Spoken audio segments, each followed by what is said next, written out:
Alright, hello, it is MathLux, and in this video we'll be teaching how to factor perfect square trinomials. This is the second video in our series about parabolas. Take the quadratic equation 81x squared minus 36x plus 4. It should be noted that a, b, and c in the standard form quadratic equation must be perfect squares for this factoring method to work.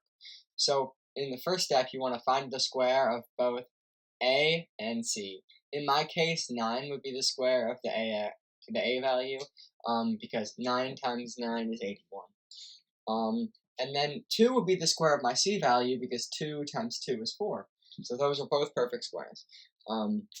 If you don't have a perfect square for your a and c value, you can try taking out the greatest common factor from your entire quadratic so that your a and c values are perfect squares. Sometimes this works, sometimes it doesn't, so just take that with a grain of salt.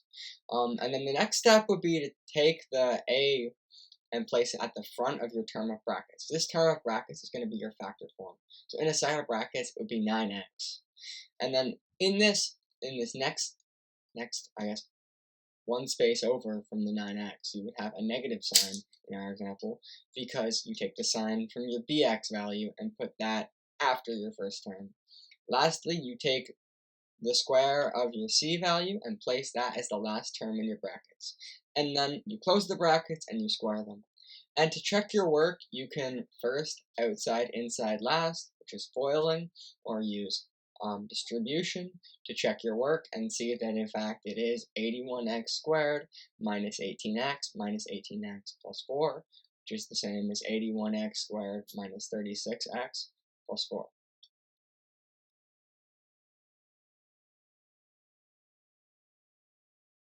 Here is example 2. You should be able to solve it using the same process and steps used in example 1.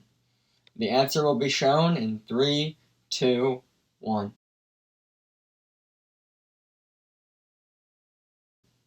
Here is example 3. It's a step above this and it goes into our next lesson, but you can work on it here and practice for that time. And the answer will be shown in 3, 2, 1. Alright, thank you for watching how to factor perfect square trinomials. They're just a reminder, we upload videos weekly. I'm not really sure what we're going to upload next week, but in the future you will see something uploading, something of how to do difference of square trinomials, how to factor difference of square trinomials.